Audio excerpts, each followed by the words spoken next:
In this video, we're going to look at a couple of things, continuing with muscle physiology. The first thing we're going to discuss is called the motor unit. Then the next topic we're going to talk about are the different types of muscle contractions.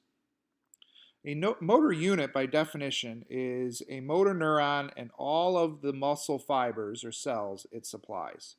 So if you look at this green neuron, that's a single somatic motor neuron, and we notice it is innervating, or it is forming neuromuscular junctions with this cell, and this third cell over here. So that's called a motor unit. It's the neuron and however many muscle cells it controls. This purple neuron would be a separate motor unit, because this purple neuron is innervating this cell and this cell. Notice you never have a single neuron innervating a cell and then another neuron innervating that cell. So then, if you think about this, there are two types in general of motor units. There is the small motor units, where you have a single neuron that might supply only a handful of cells.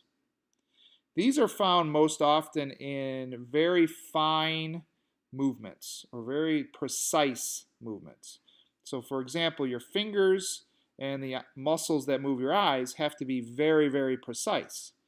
So when you have very precise movements, fine movements, the motor units are small.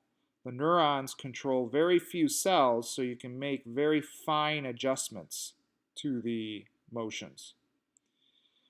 Other muscles have larger motor units. So you might have a neuron that controls thousands of fibers all at once.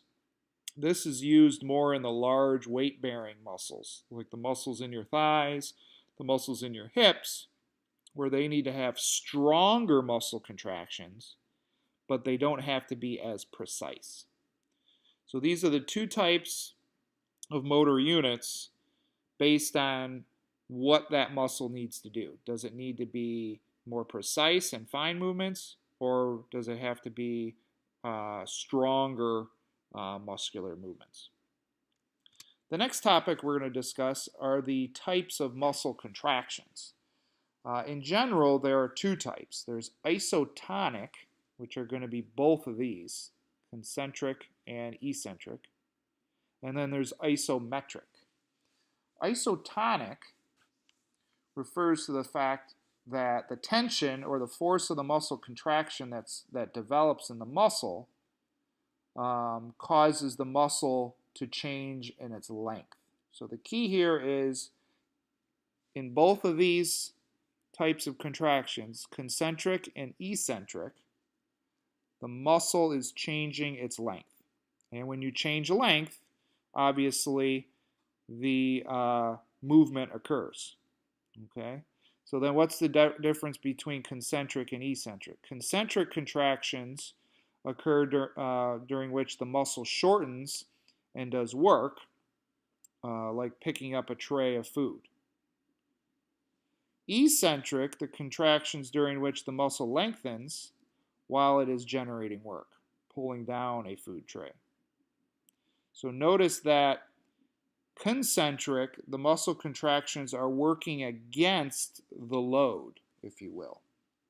So it's the muscle contractions have to overcome the resistance.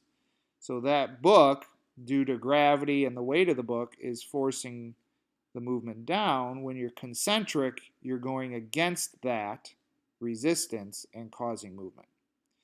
In this contraction, the muscle cells are still contracting. The muscle cells are still changing their length, but it's not enough to overcome the resistance. So it's like if you were to set something very heavy down on a table. So those are both considered isotonic, but they're different types of isotonic contractions. The third type is called isometric. And isometric means, the iso means same, metric is the length. So the length of the muscle is not changing. So the tension that is generated is not enough to exceed the resistance of the object. So if you were to walk, maybe your tray or a book and not change the length of that muscle. So there's no shortening of the muscle. Muscle tension increases, but does not exceed the load, and that's known as isometric. Next thing we're going to do in the next video, we should probably start a new video, is talk about the different types of muscle fibers. So there's different types of contractions. We just talked about that. Now we're going to look at the actual difference in some muscle cells.